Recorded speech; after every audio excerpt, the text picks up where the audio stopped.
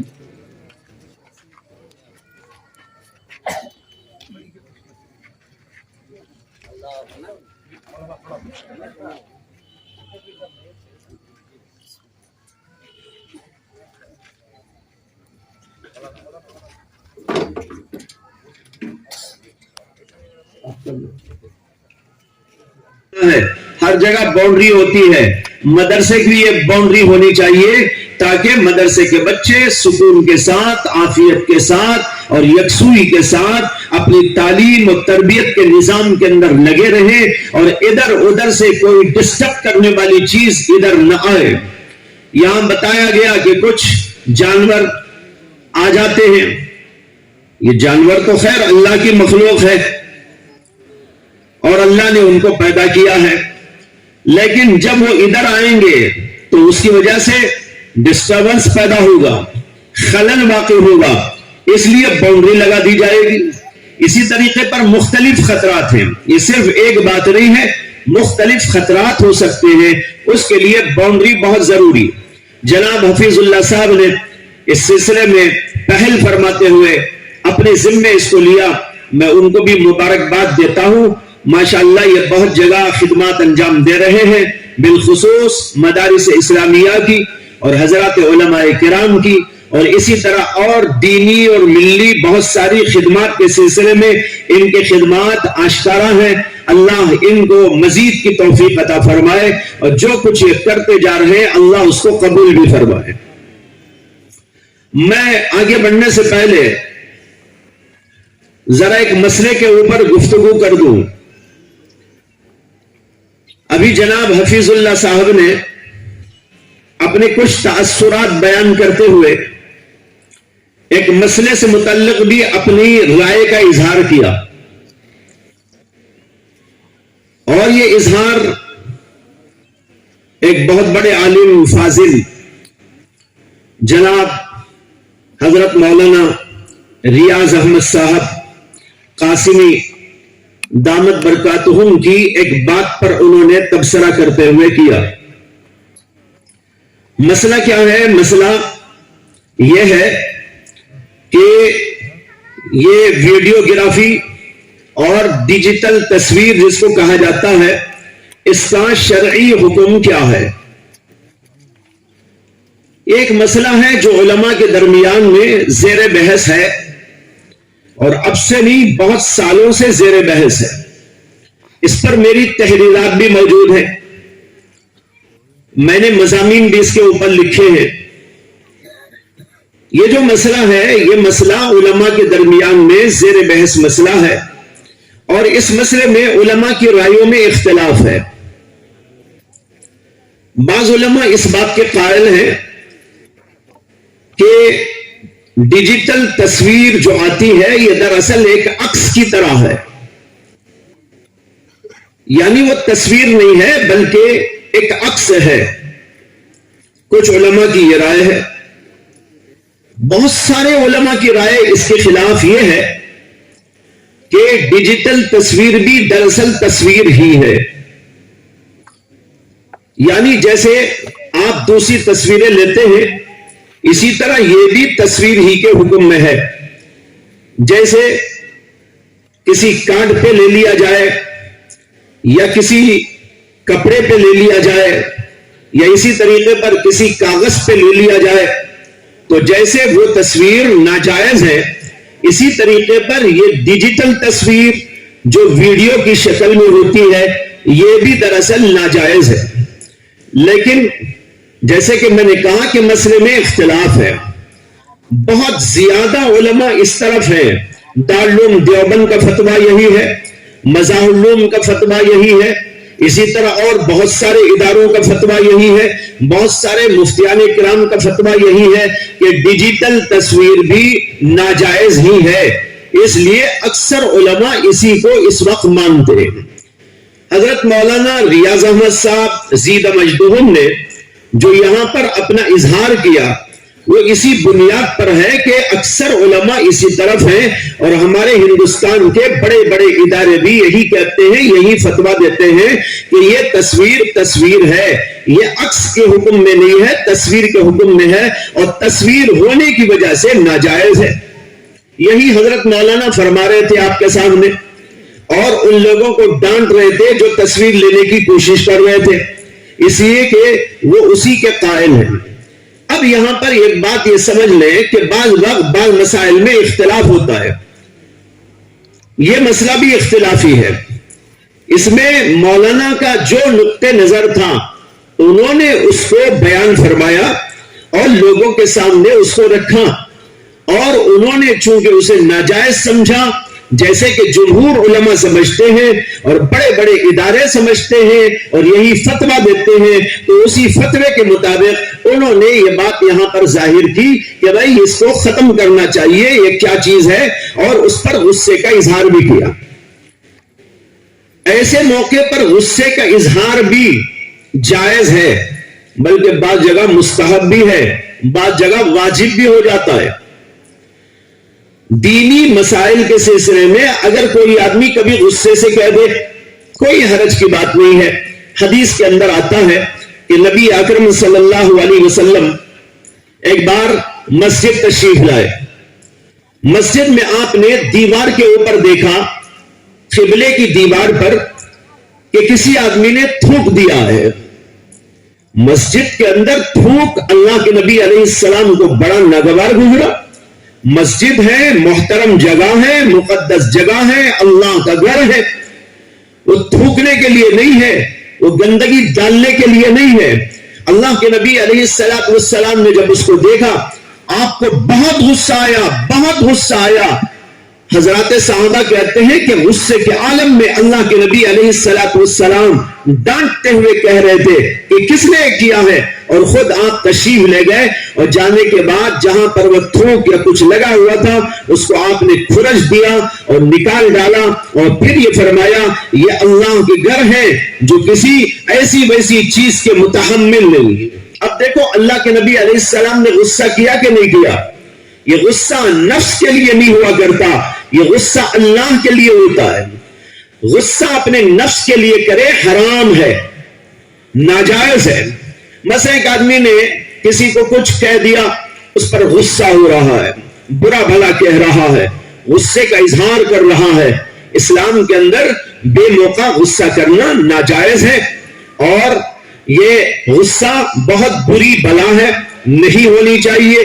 لیکن دین کی خاطر، اللہ کی خاطر، اللہ کے دین کی خاطر اگر کوئی غصہ کرتا ہے، یہ غصہ حرام نہیں، جیسے کہ میں نے کہا بعض وقت مستحب ہوتا ہے، بعض وقت یہ واجب بھی ہو جاتا ہے، ضروری بھی ہو جاتا ہے۔ اگر کوئی آدمی سمجھتا ہے کہ چیز ناجائز ہے اور اس کو روکنے کے لیے وہ اپنے غصے کا اظہار کرتا ہے اور کہتا ہے کہ اٹھاؤ اس کو، لے جاؤ اس کو، یہ کیا بدبختی کا کام کر رہے ہو، غلط کام کر رہے ہو، اس طرح کہنے میں کوئی مذائقہ نہیں ہوتا، کیونکہ یہ اللہ کے لیے غصہ ہے۔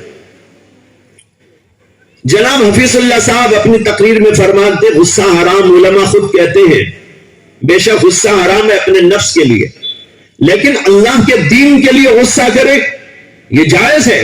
میں نے ابھی حدیث آپ کو سنائی، ایسی بہت ساری احادیث موجود ہیں جس میں اللہ کے نبی علیہ السلام کے غصے کا ذکر آتا ہے۔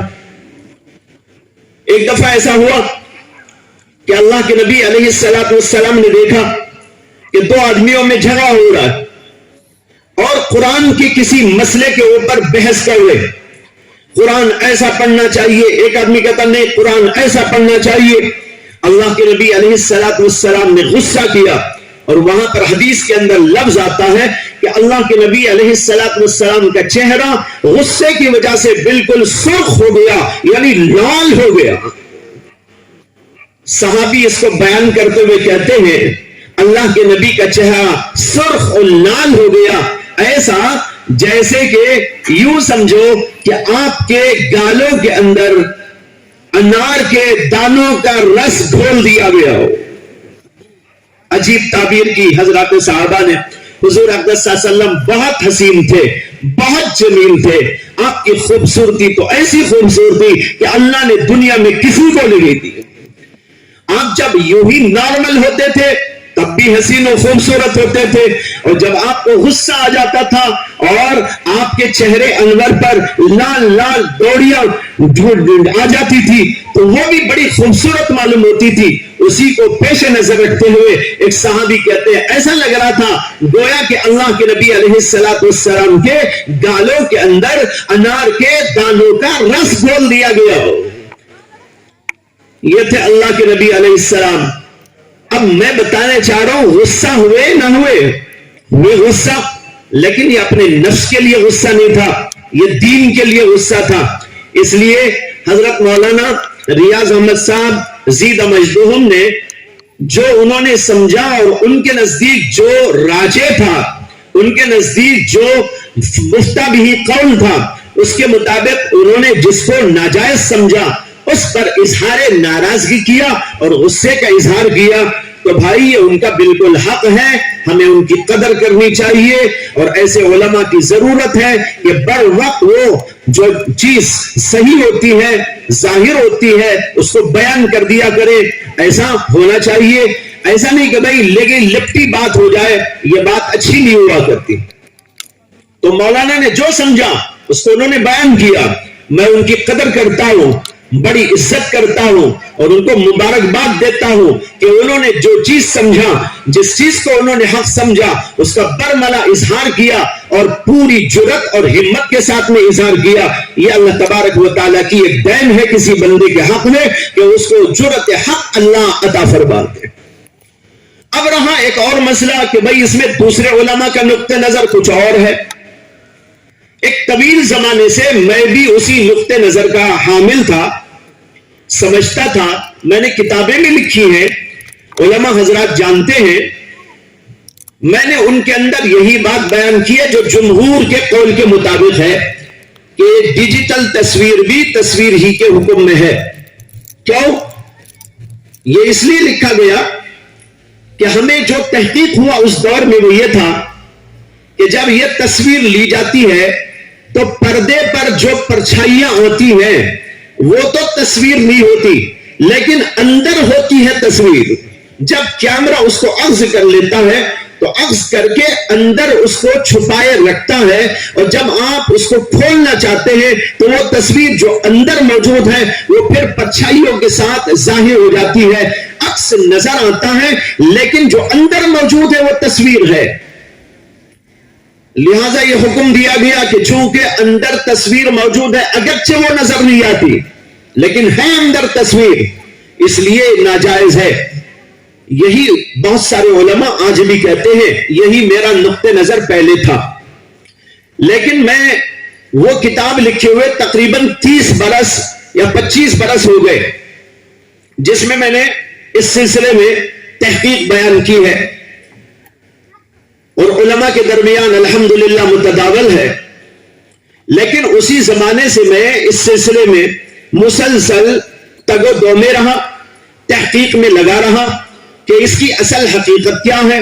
اس لیے کہ بعض بڑے بڑے علماء کا نقطہ نظر اس میں یہ تھا, بعض زیادہ نہیں, بعض حضرات کا, کہ نہیں یہ تصویر نہیں ہے, یہ عکس کے حکم میں ہے. یہ ان کا نقطہ نظر تھا. اس وجہ سے میں اس سلسلے میں لگا رہا, جہاں جہاں اس سلسلے کا مواد ملتا تھا مطالعہ کرتا جاتا تھا, حقیقت تک پہنچنے کی کوشش کیا کرتا تھا. تو ابھی قریب سمجھو کہ 2-3 سال پہلے سے میرا نقطہ نظر اس سلسلے میں بدل گیا. اب میں یہ سمجھتا ہوں کہ یہ جو اس میں نظر آتا ہے یہ عکس کے حکم میں ہے, تصویر کے حکم میں نہیں ہے. کیوں؟ اس کی وجہ بھی بتا دیتا ہوں, چونکہ ماشاءاللہ یہاں علماء بھی موجود ہیں تو حضرات علماء کے سامنے اس خیال سے اس کا ذکر کر رہا ہوں تاکہ وہ اس پر غور فرما لیں, اور اس میں رائے اور مشورہ ہو سکتا ہے.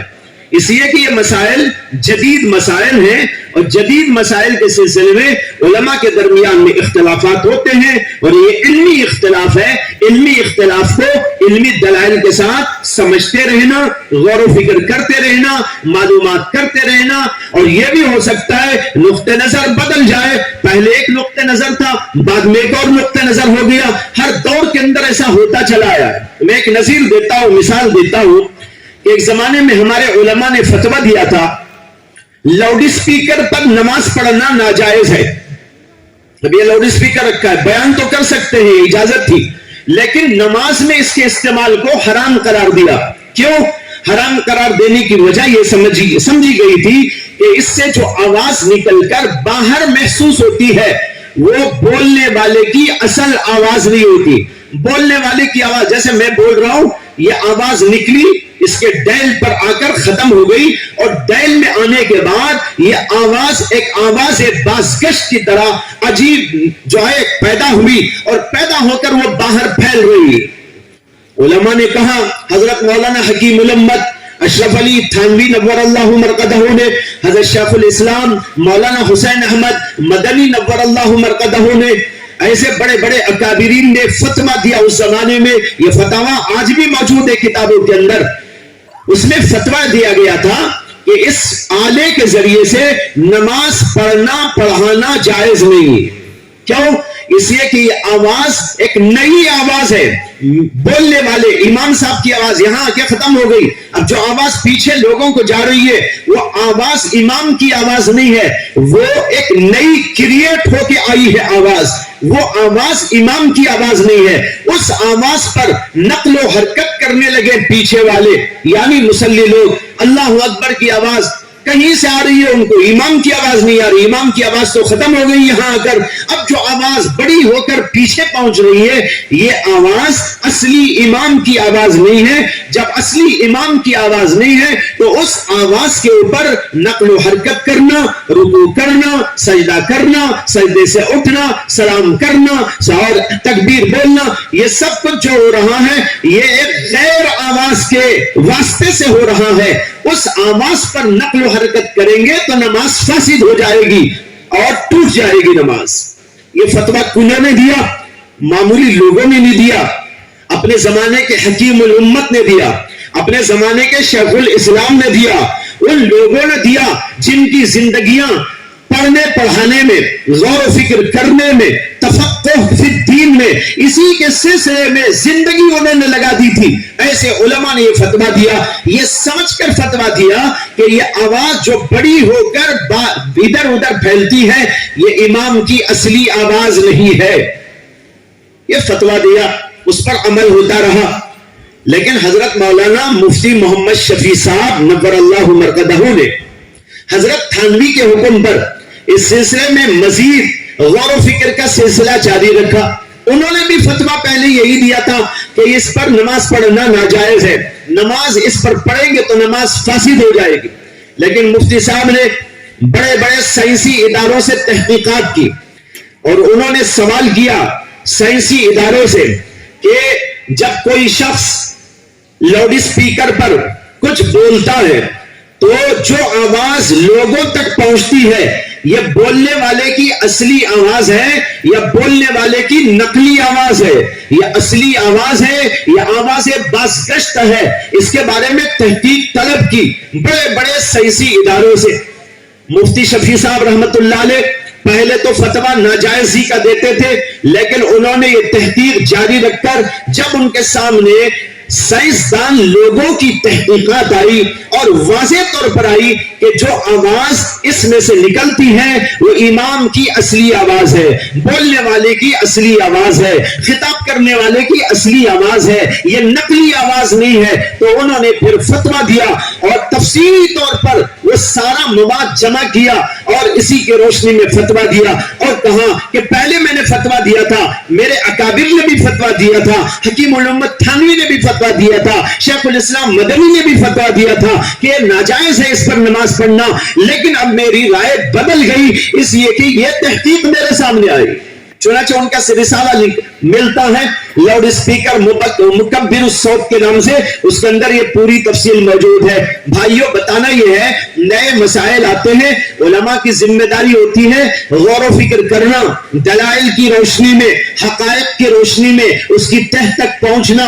کبھی وہ ایسا ثابت ہوا, ایک مسئلہ بتایا گیا لیکن تحقیق نئی سامنے آ گئی, انہوں نے اپنے فتووں سے رجوع کر لیا. ایسا دنیا میں چلتا رہتا ہے, اس کے اندر کوئی بھی غلط بات نہیں ہے. آپ کہنے لگے بھائی پہلے حرام کا فتویٰ دے دیا, اس کے بعد حلال کا فتویٰ دے دیا. لوگ ایسے ہیں اور اس طرح کے تانے کستے ہیں. یہ وہ لوگ تانے کستے ہیں جو علم کی حقیقت سے واقف نہیں, قرآن اور حدیث سے واقف نہیں, اور ان کو یہ بات معلوم نہیں ہے کہ تفقہ فی الدین کیا ہوتا ہے, علماء کی ذمہ داری کیا ہوتی ہے, علماء دلائل پر غور کیسے کرتے ہیں, حقائق پر غور کیسے کرتے ہیں. وہ علل تک کوئی بات نہیں کہتے, حرام کہتے ہیں دلیل سے کہتے ہیں, حلال کہتے ہیں دلیل سے کہتے ہیں. یہ بھی دلیل والی بات, وہ بھی دلیل والی بات ہے. اس لیے کوئی تانا نہ کسے کہ بھائی پہلے کہہ دیا حلال بعد میں کہہ دیا حرام, پہلے کہہ دیا حرام بعد میں کہہ دیا حلال. یہ سب کچھ دلائل کی روشنی میں ہوتا ہے. امام اعظم ابو حنیفہ نے کتنے مسئلوں سے رجوع کیا, امام ابو یوسف نے کتنے مسئلوں سے رجوع کیا, امام شافعی نے کتنے مسئلوں سے رجوع کیا, امام محمد نے کتنے مسئلوں سے رجوع کیا. یعنی پہلے ان کی ایک رائے تھی ایک مسئلے میں, بعد میں رائے بدل گئی, دلائل کی روشنی میں بدل گئی. یہ علل تب نہیں کہا انہوں نے, جو کچھ کہا دلائل کی بنیاد پر کہا. جو فقہیات کو جانتے ہیں, فقہی کتابوں کو پڑھتے ہیں, فقہی کتابوں کو پڑھاتے ہیں, ہدایت کو پڑھتے پڑھاتے ہیں, ان کے سامنے سب کچھ موجود ہے. کتنے مسائل ہیں. ابو حنیفہ ایک بات فرماتے تھے, بعد میں انہوں نے رجوع کر لیا, اور رجوع بھی کیا کس کے قول کے مطابق, اپنے شاگرد کے قول ابو یوسف کے مطابق, اپنے شاگرد کے قول امام محمد کے مطابق. انہوں نے کہا میں رجوع کرتا ہوں, اپنا مسلک چھوڑتا ہوں, یہ لیتا ہوں, اس لیے کہ دلیل کی قوت ادھر سے زیادہ ہے, میری دلیل میں قوت نہ تھی, اس کو چھوڑ دیا اور اس کو لے لیا. بھائیو بتانا مجھے کیا ہے, ایسا ہو سکتا ہے, اس میں کوئی اچنبھا نہیں, کوئی تعجب نہیں, اور اس میں کوئی اعتراض کی بات بھی نہیں. اب آئیے اصل مسئلے کی طرف جس کو میں پیش کر رہا تھا. یہ مسئلہ بھی ایسے ہی ہوا میرے حق میں کہ میں مسلسل لگا رہا یہ دیکھنے کے لیے کہ اس میں جو تصویر آتی ہے وہ تصویر کا اطلاق اس پر ہوتا ہے یا محض عکس کا اطلاق اس کے اوپر ہوتا ہے. یہ تحقیق کرتے کرتے میں اس نتیجے پر پہنچا, اور میں نے سائنسدانوں کا کلام اس سلسلے میں پڑھا, اور اسی طریقے پر ان عرب علماء کا کلام بھی پڑھا جو اس سلسلے میں جانکاری رکھنے والے, اور پوری تحقیق کے بعد اس سلسلے میں انہوں نے کچھ لکھا ہے. علل تب لکھنے والوں کی بات نہیں کر رہا ہوں, ان فقہاء کی بات کر رہا ہوں جو ذمہ دارانہ طور پر غور کرتے ہیں, ذمہ دارانہ طور پر لکھتے ہیں, تفقہ کے بعد لکھتے ہیں, حقیقت کو جاننے کے بعد لکھتے ہیں. ان کا کلام بھی میں نے پڑھا. اسی طریقے پر ہمارے ہندوستان میں اور بعض پڑوس ملک میں جو علماء اس سلسلے کی حقیقت سے واقف ہو کر جو فتوے اس سلسلے میں لکھے ہیں, میں نے ان کو بھی پڑھا. ان ساری تفصیلات کو پڑھنے کے بعد, ایک طرف سائنسدانوں کی تحقیق پڑھنے کے بعد, دوسری طرف عرب علماء میں سے جو لوگ اس فن سے واقف ہو کر لکھنے والے ہیں ان کے کلام کو پڑھنے کے بعد, اور تیسرے ہندوستان اور پاکستان کے ان علماء کی بات جنہوں نے اس فن کو سمجھنے کے بعد حقیقت حال کی طرف روشنی ڈالی, ان کے کلام کو پڑھنے کے بعد میں اس نتیجے پر پہنچا کہ اس میں اندر بھی تصویر نہیں ہوتی, باہر بھی تصویر نہیں ہوتی. اندر تو یہ ڈیجیٹل ہے. ڈیجیٹل کا مطلب یہ ہے کہ کچھ حروف اور نقوش ہوتے ہیں, کچھ اعداد و شمار ہوتے ہیں. جب یہ عکس کرتا ہے کیمرہ تو اندر جانے کے بعد کوئی تصویر وہاں پر نہیں ہوتی. اب میری تصویر لی جائے تو میرا کوئی چہرہ وہاں پر نہیں ہوتا, کہیں پر بھی نہیں ہوتا. البتہ کچھ حروف اور نقوش کی شکل اختیار کر لیتی ہے, اور پھر جب وہ نقوش اور حروف کو جاری کرنا چاہتے ہیں تو تصویر کی شکل میں یعنی عکس کی شکل میں نظر آنے لگتا ہے. اس لیے یہ عکس جو نظر آتا ہے یہ عکس کے حکم میں ہے. اندر بھی کوئی تصویر نہیں, باہر بھی کوئی تصویر نہیں. یہ تحقیق ہونے کے بعد میں نے اس سلسلے میں ایک رسالہ بھی لکھا. لیکن وہ اب تک اس لیے شائع نہ ہو چکا نہ ہو سکا کہ لاک ڈاؤن کا زمانہ چل رہا تھا اور مسلسل جو ہے حالات خراب چل رہے تھے اور تمام ادارے اور تمام جو ہے اس طرح کے تباہ کرنے والے ادارے سب بند پڑے ہوئے تھے. اس لیے اور بھی میری کئی کتابیں ہیں جو اس درمیان میں لکھی گئی, تقریباً 10 کتابیں ہیں جو لاک ڈاؤن کے زمانے میں اختر نے لکھی اللہ کے فضل سے کرم سے, لیکن وہ اب تک شائع اس لیے نہ ہوئی کہ سلسلہ جیسے کہ آپ دیکھ رہے ہیں تمام چیزوں کی بندش کا تھا, لاک ڈاؤن کا تھا, اس لیے تباہ کا سلسلہ نہیں ہو سکا ہے. بتانا یہ چاہتا ہوں یہ ایک دوسرا نقطہ نظر ہے.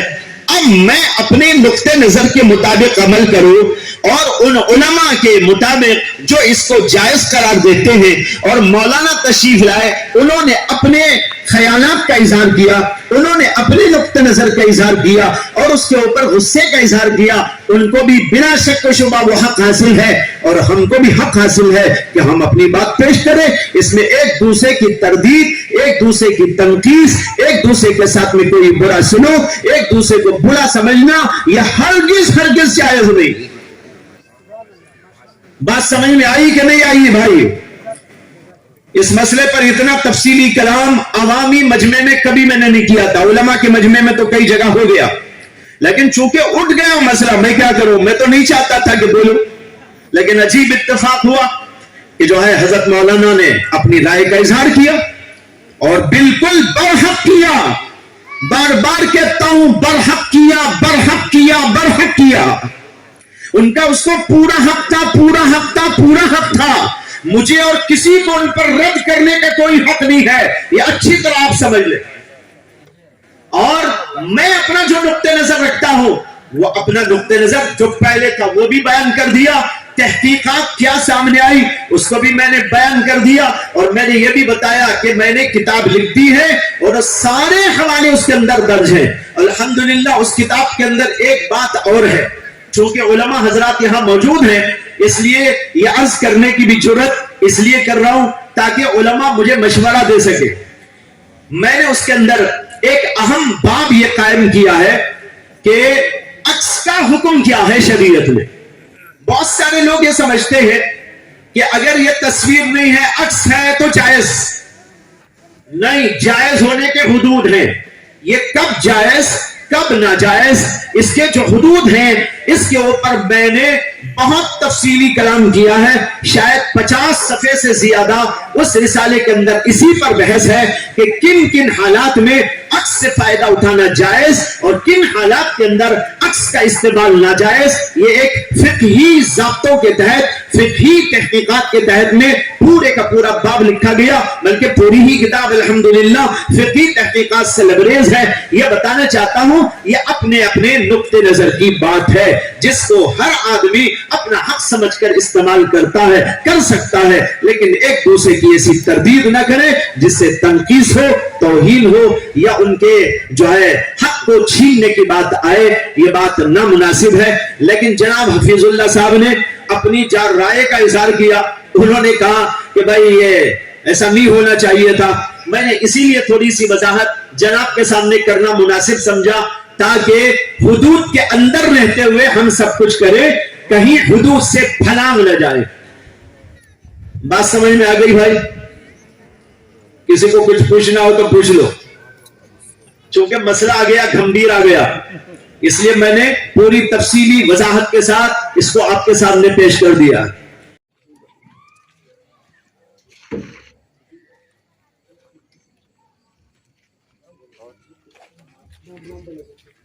دوسرا تعلیم حافظ منیر بن محمد رمضان صاحب وہ آئے حضرت والا کے ہاتھ سے دستار فضیلت رکھ لیں اور قرآن شریف کا ہدیہ بھی لے لیں. تیسرے حافظ صغیر بن حضرت علی صاحب یہ تشریف لائیں, حضرت والا کے دست مبارک سے پگڑی میں رکھیں اور قرآن شریف بھی حاصل کریں. حضرت والا کے ہم نہایت شکر گزار ہیں کہ حضرت والا مسلسل مصروفیت کے ساتھ انہوں نے ہمیں جو ہے وقت دیا اور حضرت کی نگرانی میں آج حضرت والا کا سایہ ہمارے سروں میں قادر قائم پر میں حضرت والا کے علوم و فیوز کو جاری اور ساری فرمائے اور ہمارے بچوں میں بھی حضرت والا جیسی صفات عطا فرمائے. اب میں حضرت متعاز سے گولڈ میڈل بھی حاصل کروں. حافظ مزمل، ادھر تو بیٹا. حافظ مزمل اپنا کور لے لیں اور میڈل لے لیں. حافظ منیر تشریف لائیں، حضرت کے ہاتھ سے گولڈ میڈل لیں اور کور لے لیں. پلٹو بیٹا. حافظ صغیر وہ تشریف لائیں، حضرت سراجی صاحب کے ہاتھ سے میڈل بھی لیں اور تحفہ بھی حاصل کریں. حافظ صغیر،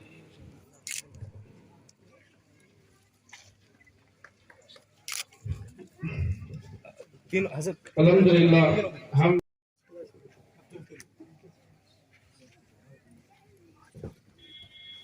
میں حافظ بچوں سے اس کے بعد محمد فوزان آئے اپنا انعام حاصل کرے. دوسرا انعام شعر حفظ میں اول اور دوم پر کامیاب ہوئے طلبا ہیں.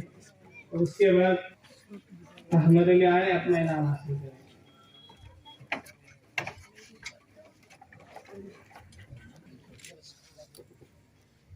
اور ناظرین کامیاب ہوئے طلبا اول نمبر پر محمد الطاف آئے اپنا انعام حافظ و قاری سید نظام الدین صاحب کے ہاتھوں حاصل کرے. مفتی سجاد صاحب کے ہاتھوں حاصل کرے. مفتی سجاد صاحب. تیسرا انعام محمد یاد. ادھر بھی دیکھا. یہ تمام طلبہ کے لیے بھی انعامات ہیں انشاءاللہ. مسلسل سفر پہ ہیں، جیسے رجب اور شعبان شروع ہوتا ہے حضرت کا ہر دن جو ہے صحابوں کا اور خدام العلماء کے ممبرشپ کا حضرت مطہر سراجی صاحب تشریف لائے. السلام علیکم ورحمۃ اللہ وبرکاتہ. نحمدہ ونصلی علی رسولہ الکریم. خصوصی اللہ جزائے خیر دے خاص کر ان اساتذہ کو جنہوں نے ان بچوں پر خصوصی محنت کی ہے، انجمن کے ذریعے سے ہو یا قرآن پاک سیکھنے اور سکھانے کا جو طریقہ یہاں اپنایا ہے. اللہ تعالیٰ اسے جزائے خیر عطا فرمائے. اور حضرت مفتی عزیر احمد صاحب جو اس کی سرپرستی فرما رہے ہیں اور ہمیشہ فکر مند رہتے ہیں. جب بھی میٹنگ ہوتی ہے یہاں مدرسے کا تذکرہ ہوتا ہے اور یہاں کے حالات وغیرہ پر گفتگو وغیرہ ہوتی رہتی ہے. بڑے فکر مند رہتے ہیں. ماشاءاللہ اللہ تعالیٰ اس طالب علم کے عمر میں اور علم میں ترقی عطا فرمائے. اس کے بعد میں علم کی فضیلت کے عنوان پر تقریر پیش کرنے کے لیے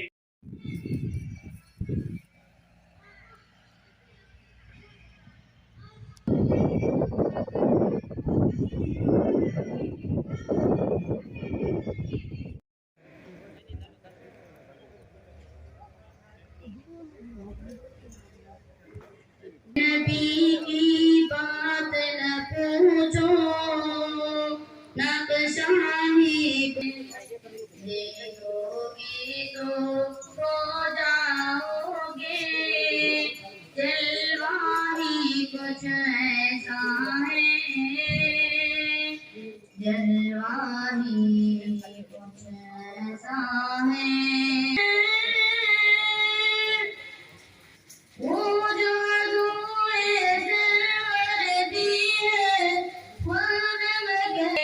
جلوہ ہی کچھ ایسا ہے، جلوہ ہی کچھ ایسا ہے. شاہد ہے تاریخ اس کا، ثانی نہیں ہے عالم میں، ثانی نہیں ہے عالم میں. شاہد ہے تاریخ اس کا،